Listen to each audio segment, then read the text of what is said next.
자, 맨 처음에 이제 공법관계, 이제 사법관계에 관한 판례인데요. 주로 이제 국공유 재산에 대한 판례들이 많이 있죠. 국공유 재산은 행정재산과 일반 재산으로 이제 구분하고 있는데요.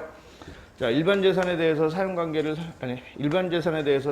설정하는 걸 우리가 이제 대부를 한다고 그러고요. 행정재산에 대해서는 이제 사용 허가를 한다라고 하죠. 그죠? 근데 일반 재산에 대한 대부 계약은 우리 판례가 이제 사법상 계약으로 봅니다.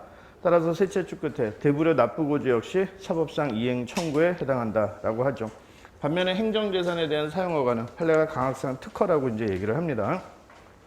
국공유재산법은 이 두 개를 기본적으로 규율 태도를 달리하고 있어요. 행정재산은 아예 매각 같은 거, 처분 같은 걸 못합니다. 그러나 일반재산은 처분 같은 게 당연히 가능하고요. 일반재산은 시효취득도 돼요. 그러나 이제 행정재산은 시효취득의 대상에서 제외를 하고 있죠. 전체적으로 규율 태도가 달라요. 그러니까 이쪽은 공법관계로 갈 여지가 큰 것이고요. 여기는 이제 되게 사법관계로 보는 거야. 하지만 일반 재산에 대해서 무단점유를 한 자에 대해 가지고 변상금을 부과하는 건 그 대상이 일반 재산이라 하더라도 변상금 부과는 판례가 이제 처분으로 보고 있죠. 그래서 이제 양가로 3번 변상금 부과는 판례가 이제 처분으로 보고 있어요. 대상이 일반 재산이라도 처분이에요. 그 다음 이제 네 번째, 국유재산을 무단점유한 자에 대해서 변상금을 부과하지 않고 부당이득 반환 청구를 할 수 있냐 그랬는데 할 수 있다는 게 이제 판례입니다. 기본적으로 이제 변상금 징수권하고요, 부당이득 반환 청구권의 성격을, 법적 성격을 다르게 보고 있어요. 일단 다른 이유가 뭐냐? 다수 의견 넷째 줄에 보면 액수가 다르다. 변상금은 100분의 120이잖아요. 그래서 액목성이라고 제가 두 번째 말씀드렸죠. 그 다음에 목적이 다르다.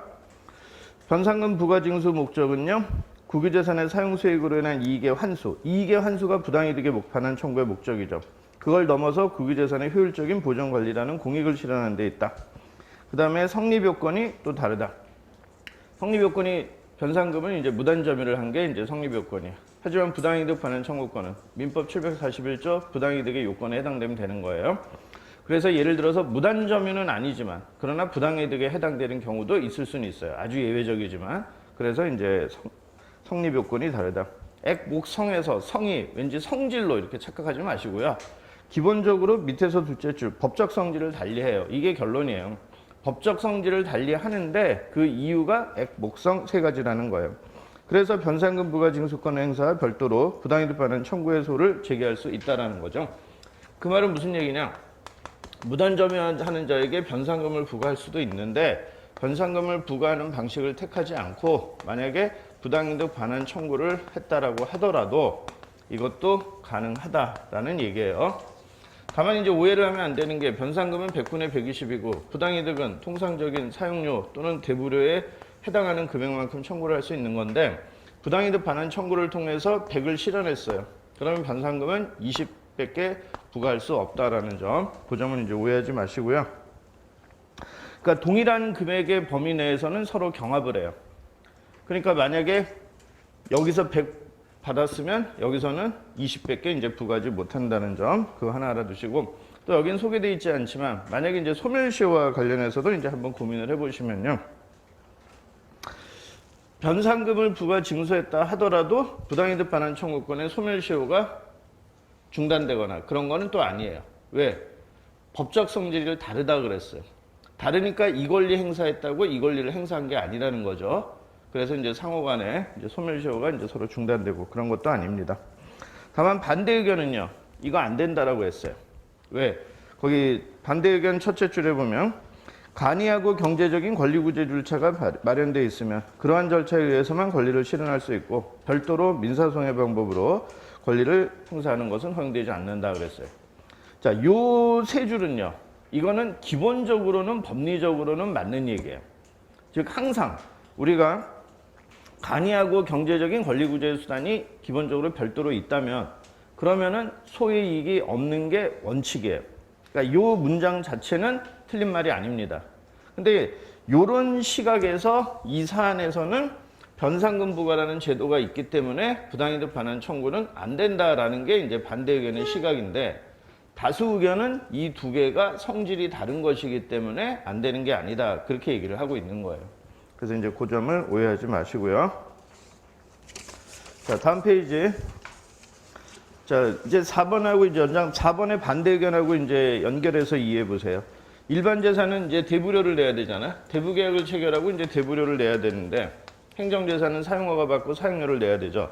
근데 이제 대부료를 내지 않으니까 대부료 지급을 민사 소송으로 이제 구하는 그런 소송을 제기한 거야. 이건 허용된다? 허용되지 않는다.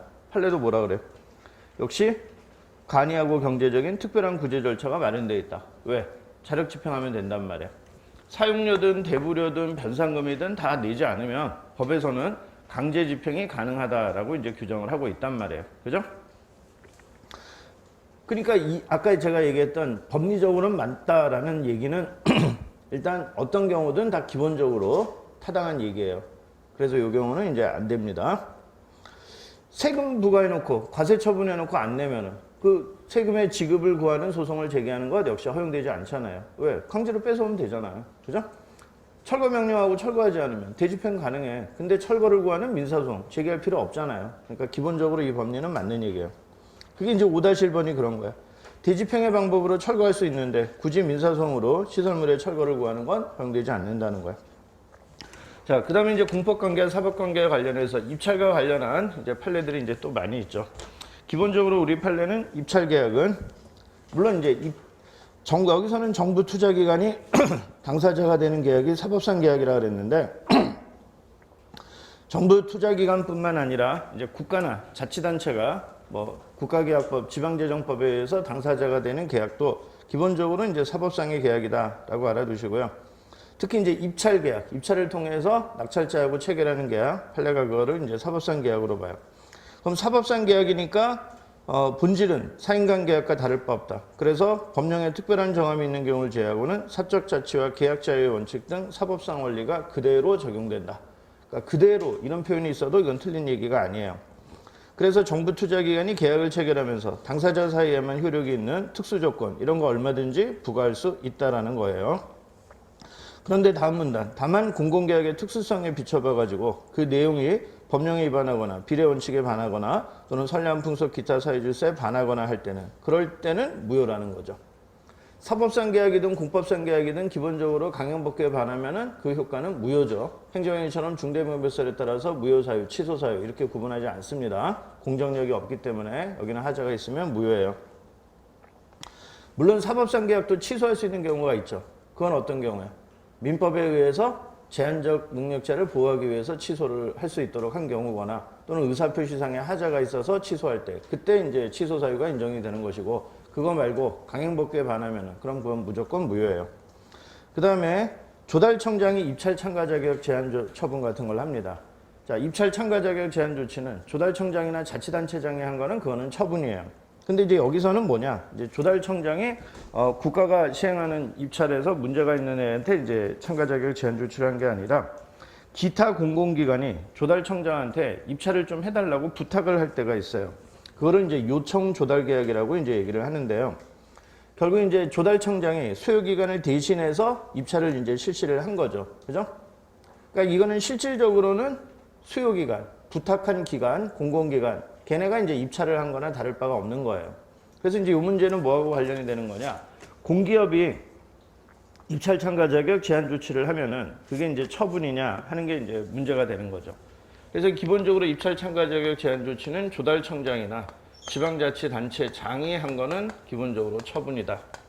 그런데 이제 공공기관이 한 거는 이건 이제 처분이냐 논란이 있죠. 옛날 판례는 처분이 아니라고 했었어요. 그래서 과거 판례는 토지공사라든가 이런 공공기관이 처분을 입찰 참가 제한 조치를 했을 때 처분이 아니라고 했습니다. 그 당시에는 법적 근거가 없었어요. 공공기관이 이러한 입찰 참가 제한 조치를 할 수 있는 따라서 그 기관에게만 통용되는 사법상 통지로서의 효력을 인정할 뿐이었어요.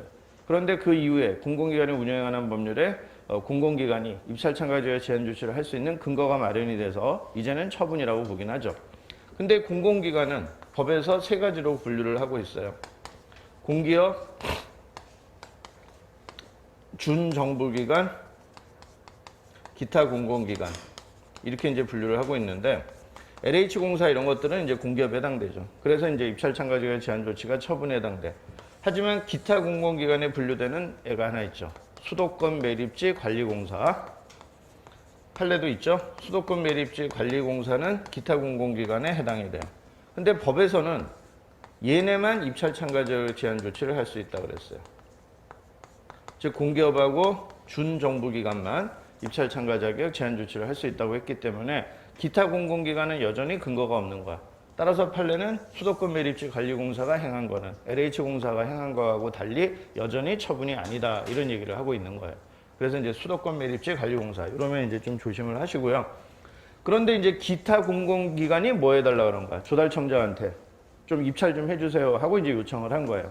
그래서 이제 요청 조달 계약이 이제 체결이 된 건데, 그럼 이때 또 뭐 잘못한 놈을 대상으로 입찰 참가자 제한 처분을 조달청장이 할 수 있냐 그랬는데, 조달청장만 놓고 보면 뭐 조달청장이 한 건 처분이고 당연히 할 수 있는 거 아니야? 이런 생각이 들겠지만 이건 결국 기타 공공기관이 입찰을 실시한 것이나 다를 바가 없기 때문에 기타 공공기관은 할 수 있는 근거가 없기 때문에 조달청장이 그러한 제한 조치를 취할 수 없다라는 이제 그런 판례입니다.